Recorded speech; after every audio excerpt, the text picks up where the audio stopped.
Well, I don't really have a structured thing to talk about today, but like most of you, I've been doing some hand-wringing over various Tesla things that I own, and we'll talk about that in a moment. The main thing is there is a deadline coming up that I was reminded of recently, and I've already taken advantage of it, so I guess you could say I've gotten mine. I want to make sure you get yours.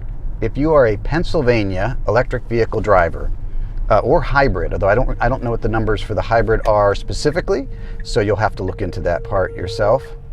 The truck has the squeakiest brakes I've ever heard. You probably can hear them. Anyway, it's a dump truck, one of these big triaxles.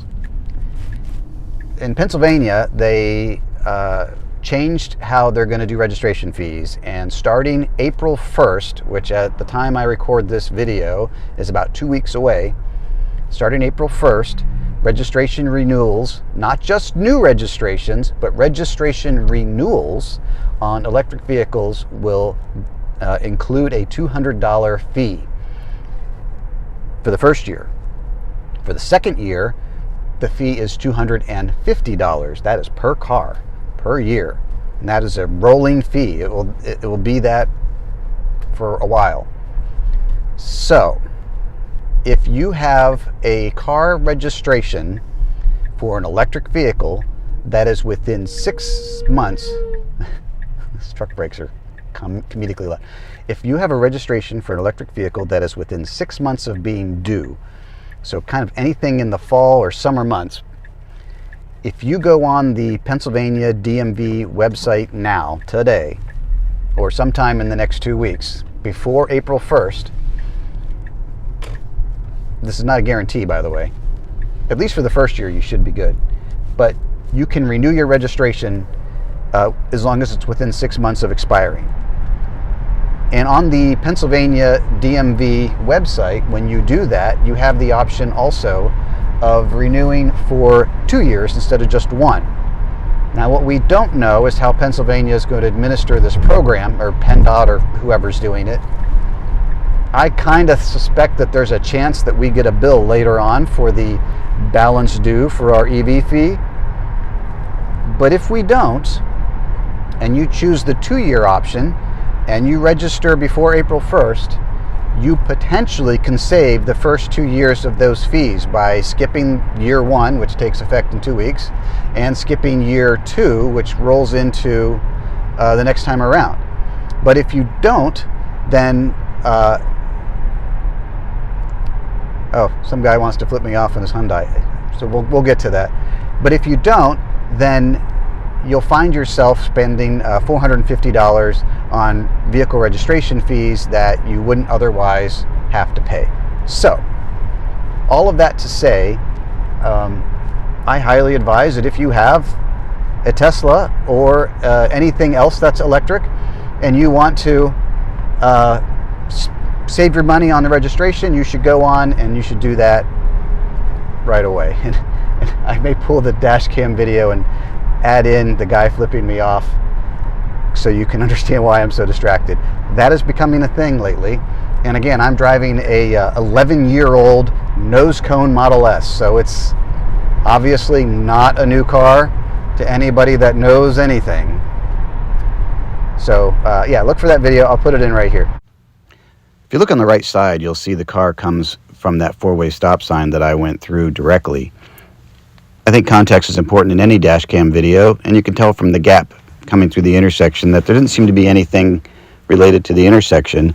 And in fact, I didn't notice this car for a long time, but it come up behind me really fast, and this is sped up video just because I want you to have the entire context of, you know, because usually you see dash cam videos and people are like, oh, you must have done something to make him angry or whatever. And I want you to know that this is, best I can tell, totally related to the car and nothing to do with the way that it was being driven. I didn't cut anybody off. I didn't do anything to this person.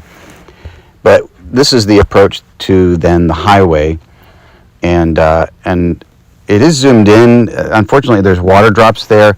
I think he was gesturing in the car behind, like making, you know, but I couldn't really, the camera doesn't pick it up because of where the water droplets are. So I was like, well, whatever. I didn't know if it was directed toward me or not. Anyway, so I get on the highway and I take off. And you'll watch, he merges kind of across the zone there, and then gets in the left lane and is really flogging this old Hyundai to catch up to me. And when he pulls alongside, that's when, obviously I'm talking to the camera, but I notice he's like making gestures. And then he pulls in front, he's stomping on the brakes, and he starts to do some weird stuff. And then I think he's sticking his hand out the window and everything. And then I think he sees the police pulled over on the other side of the road, and he kind of stops for a second. And then resumes sort of like tapping the brakes and rolling down the window and throwing his arm out with the middle finger. And it's hard to see in this video, but I think I made it as clear as I can. And then he gets on the exit, same thing, stops, slows down, wants to make sure that I see he's got middle finger raised there. I don't understand this, but in the world of the internet, here we go. Here's his plate, and it's not that hard anymore. You just put the plate and the state into Carvana, and Carvana is a great way of letting you know that you've got the right car. So there's my companion for my drive home the other day. All right, so now that we've talked about that, let's get into it a little bit. My favorite comment that I've seen recently was a number of fanboys will say, and I include Elon Musk in that, because he tweeted, I think yesterday or today, that he didn't understand why everybody was so upset with him. People talking about, why is Tesla so politicized now, and people are making things so politicized now, and how bad that is. And I'm kind of the opinion that, you can objectively look at facts and you can see why things are politicized. It might be, I don't know, because the CEO of a privately held company decided to insert himself into all sorts of government policy decisions. And I don't know, there's no reason for anybody to just volunteer, who's publicly on the board or CEO of a company, to insert themselves into national politics at any level. They've got a job. You've already got a job for which she's being paid quite handsomely. That's a whole nother thing. And then add into that the layer of like being a billionaire. I don't know. I'd just be sitting on a beach somewhere if I had that kind of money, or I'd be traveling, or nobody would know my name. No, you would never hear from me. I would be out visiting the 7 wonders of the world. I mean, I don't get it. I don't know why the insistence on making this one go around that you get, the one chance you have to make a lap on this planet, and decide to make it the most miserable one you possibly can. And by the way, drag a whole lot, literally thousands of people kicking and screaming with you, to the point where now I'm getting flipped off on the road for no damn apparent reason. I don't get it. So, it could possibly be that when a publicly facing personality who's strongly associated with the brand starts making a lot of controversial, and there's no way to say they're not controversial, it doesn't matter what side you're on, controversial public statements and public actions, and there really is, again, objectively, no more polarizing political figure in my lifetime than President Trump. None. He just is. But whether you like him or not is irrelevant. He's polarizing. And Elon has aligned himself to be one of the public-facing personalities associated with the administration, and doing disruptive things that eventually touch everybody, from national parks to libraries to Social Security to, gosh, what doesn't it affect? So, yeah, that's happening. And there's no rolling that back. I really strongly believe that no matter what the outcome, you'll never be able to unring that bell. Even if he finds $70 trillion in savings and every American gets a $50 million check from the government as thanks for the hard work, it's not going to matter. It is not going to matter, all the things that have happened so far. That being said, I do not understand how he continues as the leader in the face of Tesla, and I guess we will see how that plays out. Now, for myself, I go back to this car with the exception of my fan on the road today. I do enjoy driving the car. I do like the car. I've had it for 11 years, which, I don't know, seems like an awful long time to me. I mean, people bemoan and cry unendingly about dogs that they've had for half as many years as I've had this car. I mean, this is just the family car, or one of the family cars. It's also paid for. And also Tesla didn't make any money on it because of all the early warranty work they had to do. This car has earned Tesla $0. It has in fact cost them a lot of money and continues to cost them money every time I plug into a supercharger that, of course, I don't have to pay separately for. So in the balance sheet of Tesla, it doesn't make any difference. Now, you could say, well, people seeing it on the road and all, no one's going to scrap this car at this point.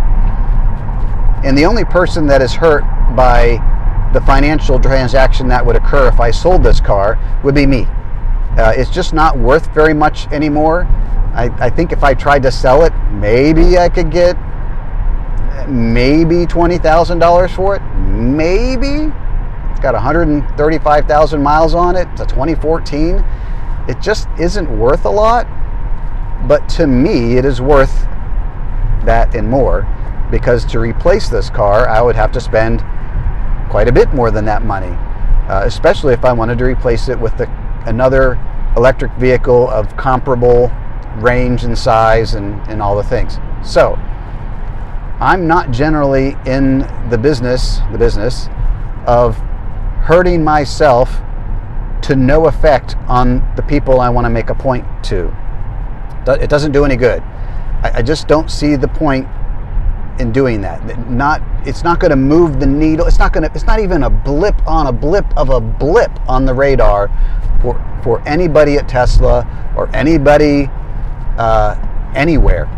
Not even my neighbor's going to notice if I got a different car, because this one's always in the garage. So I just don't understand that reasoning. Having said that, I've discussed it before, and I have since sold. I think I have sold about 60% of the Tesla shares that we have, that we ever had. We haven't bought Tesla shares in years. These are all purchases that we made back in the like 2016, I think is the most recent purchase that I made. So this is all old stock. And the average share price of what's left is like $11. And I do have orders that are the stop limit orders on those remaining 40% of shares or so to drop them out if the stock drops much farther. I don't know that I need to get into where that is set, but suffice it to say that my average share cost for the remaining batch of shares is around $11. So I really don't, I don't really have any urgency to sell, and I will be totally fine with 2,000% gain or whatever on those shares. It's not a huge amount that we have, but I kind of want to avoid dealing with the taxes in this calendar year, because the 60% that I sold were all last year. Or no, actually I should say I sold the first, I don't remember when it was. I sold, 15% or so last year. The other bit I sold, the big chunk I sold this year. So it's already on this year's taxes. And so I'm trying to spread things out a little bit and kind of see where things land. But I do have, if the stock really collapses, I'm going to be out of it. And the reason why I put those orders in, stop limit orders in there, so they're automated. So I don't have to look at the share price every day. I don't really care too much what happens to it, as long as when it drops below that level, it sells. I'm good. And I think if it goes below that level, it will be going much lower. And I don't have any interest. I have literally zero interest in reinvesting in the company after that. I just want it. The reason I did that, so I don't have to think about it day to day, and I don't have to deal with any of the drama that's associated with it. I can't do much about the car because, like I said, it's very useful for me at this point, and I don't want to pay to replace something that's working fine. So I'll deal with the middle fingers now and then, and that's just, people are taking it however they take it. I don't know. It is what it is. But it is very unfortunate that this is where we're at, isn't it? Who could have imagined that it would end up like this? So one final thought that, this is the next day now I'm recording this. The thing that really bothers me about this is that this was a car that we bought very early on because I liked the idea of it being kind of a modern Model T, that we would be doing something and sort of pioneering something that was going to become the next wave of transportation, the next major step forward in the family car. And how often do you get to do that? It's something that's it's only happened a handful of times that we really had a major change in how we travel and how we use our daily transportation. And so we kind of took it on as a family, and I had young kids at the time, and they're now both in their 20s and are moving out and all of that. But this was the family road trip car for a decade. It'll be 11 years old in about a month and a half. And this was our primary family car. We went camping in this car. We did road trips in this car. It did all of the runs to school for marching band and to soccer games and hauling the soccer team around because we didn't have to pay for gas. It was like a major component of our daily living was how this, kind of the fun of having this car. And of course, places that we went, we would go out hiking into state parks in the middle of Pennsylvania and things like that. And people would ask, what is that? And really didn't understand what it was. When they opened the Tesla service center here in Pittsburgh, I went by the building while it was being rehabbed, and the construction crew had no idea what they were doing other than demolishing an old furniture store. And it was the first Tesla they'd ever seen, and certainly the first one that anybody there had seen up close. And I opened everything up and we talked about the car, and they were really enthused, and then went back working on this building that was going to become the service center. This whole 10-year period of sort of being a part of something new and kind of being an ambassador for this idea. I was never a fan of Elon, and in fact, I'm not really a fan of most of Tesla's other cars, quite frankly. We had a deposit on a Model X and got rid of it because of the silly doors, and I knew that I didn't want to have that kind of headache. From a maintenance perspective, we had a very early deposit on a Model 3, but it ended up having a trunk instead of a hatch, and it didn't have a driver's screen, and we said, and they didn't offer it in signature red for the early reservation holders, so we didn't get one of those.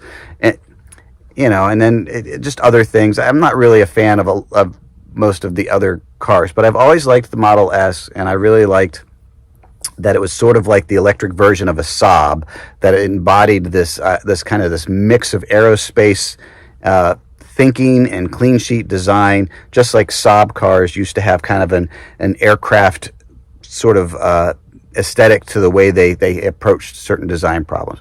Anyway, that was all kind of part of what we got into, and the idea of not being dependent on foreign oil and setting up these superchargers everywhere so that it actually would be a viable long-distance traveler. And we did, like I said, many, many road trips. My frustration now is that those memories, those times are sort of in a way tainted. Instead of being able to be like, hey, tell the grandkids someday that we had one of the first electric cars and that you could really use for like long trips and things like that, and these are all the great things about it, and oh, by the way, this is what that company has now become. Now that's a tainted thing. Now it's a black eye. It's almost like saying you have an Edsel or something like that. It's just unfortunate what one person has turned this company into. And for years, we thought, well, it's just a matter of time till everybody else catches up. They're going to make something really, really good, and they'll be everywhere. There'll be lots of competition. And people talked about, what's the Tesla killer? Every new EV that came out, they said, oh, it's a Tesla killer. And in the end, it turns out that the Tesla killer is going to be Elon Musk. Yeah, it's going to be Elon. So anyway, just, when this guy on the highway wants to flip me off and everything, it's like, I get it. But, my My conscience is clear as to why we have this car still. And I also put a middle finger up to Elon. But please, don't do it to me on the highway. You don't know me. You don't know whether or not we're on the same page about these things. Probably are. And I think a lot of Tesla owners feel the way I feel. A little bit betrayed. Yeah. Anyway, thank you for watching.